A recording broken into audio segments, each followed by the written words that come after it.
चौड़े वाले भगवान मुकुंद द्वारा संपन्न अन्य पूर्ण कार्यों के विषय में सुनना चाहता हूँ। हे ब्राह्मण देव, जो जीवन के सार को जानता है और इंद्रिय तृप्ति के लिए प्रयास करने से उब चुका हो, वो भगवान उत्तम श्लोक की दिव्य कथा को सुनने के बाद भला उनका परित्याग कैसे कर सकता है? असली वाणी वही है तो भगवान के गुणों का वर्णन करती है।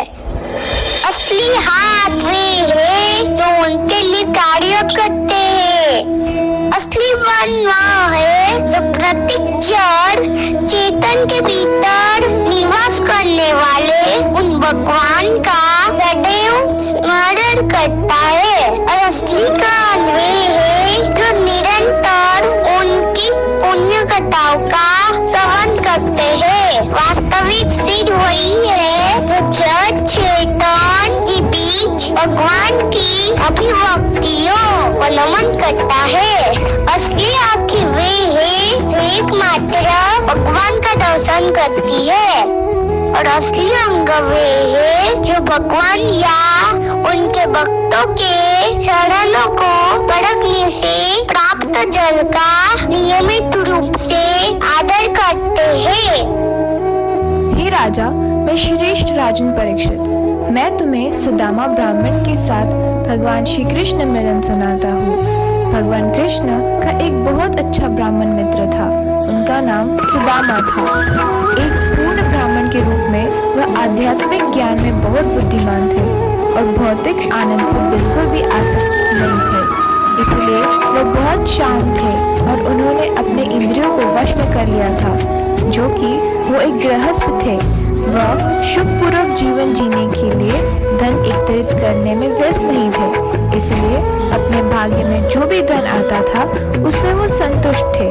परंतु उनकी पत्नी अपने बारे में चिंतित नहीं थी, वह अपने पति के लिए चिंतित थी। स्वामी, मैं जानती हूँ कि भाग्य की देवी के पति भगवान कृष्ण आपके निजी मित्र है। आप भी भगवान कृष्ण के भक्त हैं और वे अपने भक्त की मदद करने के लिए हमेशा तैयार रहते हैं। भगवान कृष्ण एकमात्र आश्रय है। आप पूरी तरह से उनके प्रति समर्पित हैं। आप साधु हैं, आप विद्वान हैं, आप अपनी इंद्रियों पर पूर्ण नियंत्रण रखने वाले हैं। अंतरंग परिस्थितियों में भगवान कृष्ण आपके एकमात्र आश्रय है। कृपया इसलिए उनके पास जाइए। मुझे यकीन है कि वो आपकी खराब स्थिति देखकर तुरंत समझ जाएंगे। आप गृहस्थ हैं और इसलिए बिना धन के गृहस्थ जीवन जीना बहुत ही कठिन होता है। लेकिन जैसे ही वो आपकी बात समझ जाएंगे, वो आपको प्रचुर धन देंगे ताकि आप आराम से जी सको। यदि मैं वहां जाऊंगा तो मैं साक्षात भगवान के दर्शन कर पाऊंगा। ये एक बड़ा अवसर होगा। भले ही मैं उनसे कोई भौतिक लाभ नहीं मांगूंगा। ठीक है, घर में कुछ हो तो दो, मैं कृष्ण के लिए लेके जाता हूँ।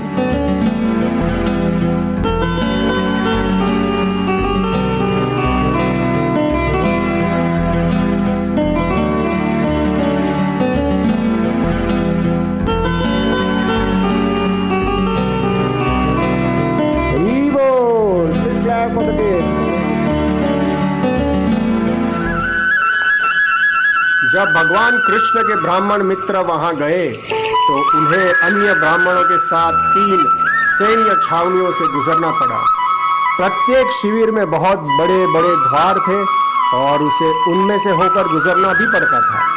द्वारों और शिविरों के बाद 16,000 बड़े महल, भगवान कृष्ण की 16,000 रानियों के महल थे। सुदामा ब्राह्मण ने एक महल में प्रवेश किया जो बहुत भव्य रूप से सजाया गया था, तो उन्हें लगा कि वह दिव्य आनंद के सागर में तैर रहे हैं। उसने महसूस किया कि वह लगातार उस दिव्य सागर में गोते लगा रहा है और सतह पर आ रहा है।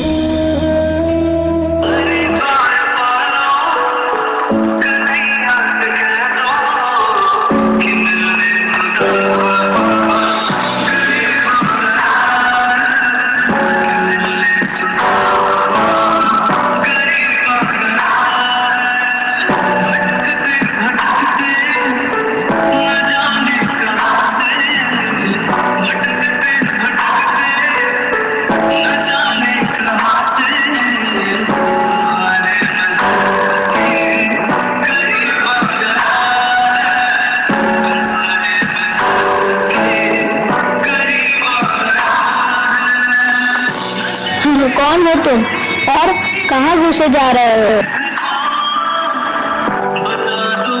मैं सुदामा हूँ, श्री कृष्ण का मित्र। देखो, ये भिखारी ब्राह्मण अपने आप को कृष्ण का मित्र बता रहा है। हा हा हा हा, चलो जाओ यहाँ।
जो भगवान के इतने निकट है।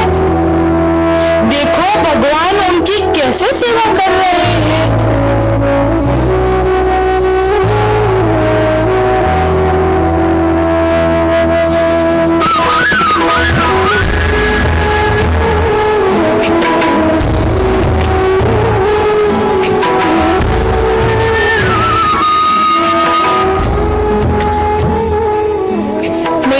सखा सुदामा, यह अहोभाग्य है कि तुम यहाँ आए हो। मेरे प्रिय मित्र, तुम अत्यंत बुद्धिमान व्यक्ति हो और तुम धार्मिक जीवन के सिद्धांतों को अच्छी तरह से जानते हो। मेरा मानना है कि हमारे गुरुदेव के घर पर अपनी शिक्षा पूरी करने के बाद और उन्हें पर्याप्त पारिश्रमिक देने के बाद तुम अपने घर वापस चले गए होंगे और एक उपयुक्त पत्नी स्वीकार कर ली होगी। मित्र, तुम्हें हमारे गुरुकुल जीवन के वे सब दिन याद है जब हम दोनों गुरुकुल में एक साथ रहते थे? दरअसल हमने जीवन में जो भी ज्ञान प्राप्त किया वह विद्यार्थी जीवन में ही संचित हो गया। मित्र सुदामा, मुझे लगता है कि तुम्हें उन दिनों की हमारी गतिविधियां याद है जब हम छात्र के रूप में रहते थे। तुम्हें याद होगा कि एक बार हम गुरु पत्नी के आदेश पर जंगल से लकड़ियां लेने गए थे। जी गुरु माँ। तुम दोनों मेरे लिए जंगल से सूखी लकड़ियाँ लेके आओ। जी गुरु माँ, आपकी जो आज्ञा।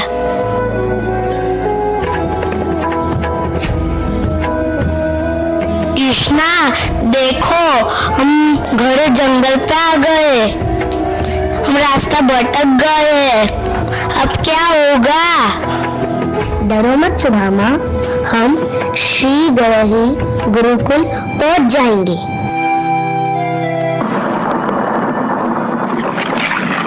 कृष्णा, देखो, इतने जोर से वर्षा हो रही है, हम डूब जाएंगे। सुदामा, मेरा हाथ पकड़ लो, मुझे छोड़ना मत। चलो, हम उस पेड़ पे जाके चढ़ जाते हैं।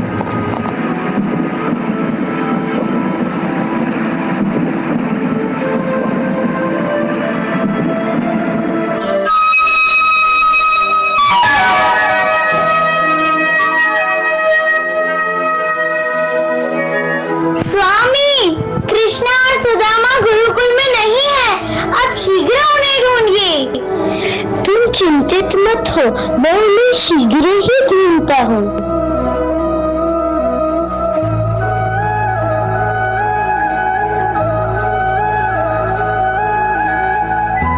प्रिय बालकों, मैं अत्यंत खुश हूँ कि तुमने मेरे लिए इतना कष्ट उठाया।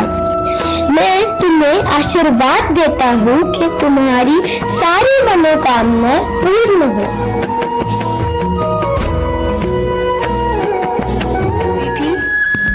हाँ मेरे प्रिय कृष्ण, मैं तो अत्यंत भाग्यशाली हूँ कि मुझे तुम्हारे साथ आश्रम में रहने का अवसर प्राप्त हुआ।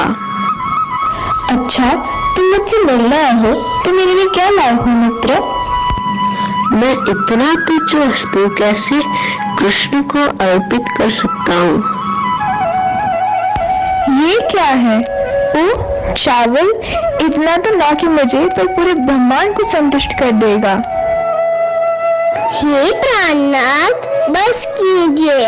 आपने एक मुट्ठी खाकर संसार के सारे सुख इस जन्म के और अगले जन्म के दे दिए हैं। अगर आप एक और मुट्ठी खाएंगे, मुझे उनका दासी बनना पड़ेगा। लाइए, उस पर हमारा भी अधिकार है।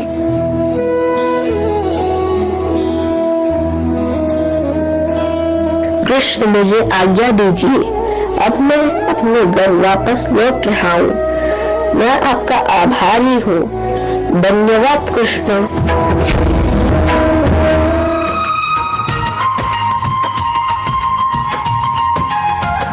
क्या यह जगह मेरी है या किसी और की? यदि यह वही स्थान है जहाँ मैं रहता था, तो यह इतना आश्चर्यजनक रूप से कैसे बदल गया है? स्वामी, आइए देखिए, आपके मित्र भगवान कृष्ण ने हमारी परिस्थिति बदल दी।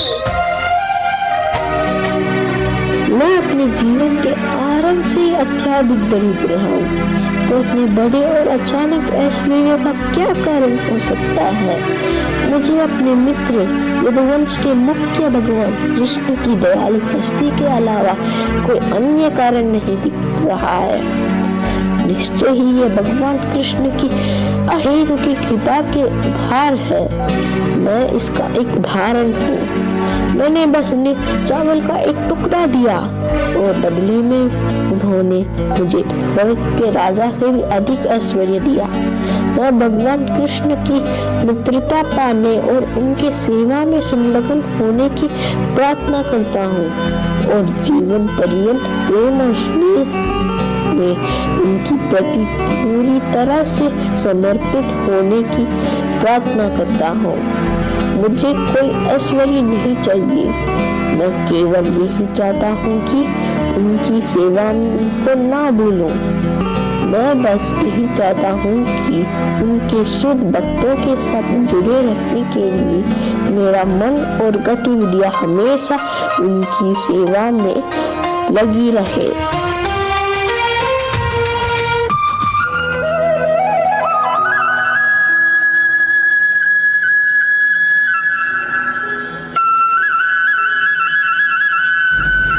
जो भी व्यक्ति सुदामा विप्र और भगवान कृष्ण का यह लीला सुनेंगे, उन्हें पता चलेगा कि भगवान कृष्ण सुदामा जैसे ब्राह्मण भक्तों के प्रति कितने स्नेही हैं।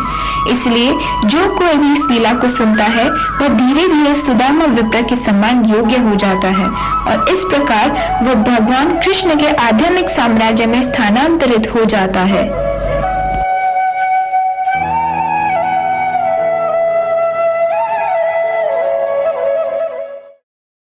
सबकी लाज, सबके स्वामी अंतर्यामी, पूर्ण कीजिए काज। देवकी नंदन तुमको वंदन, रखते सबकी लाज, सबके स्वामी अंतर्यामी, पूर्ण कीजिए काज। मन मंदिर में सजे बिहारी, मनमोहन तेरी छवि इतनी प्यारी।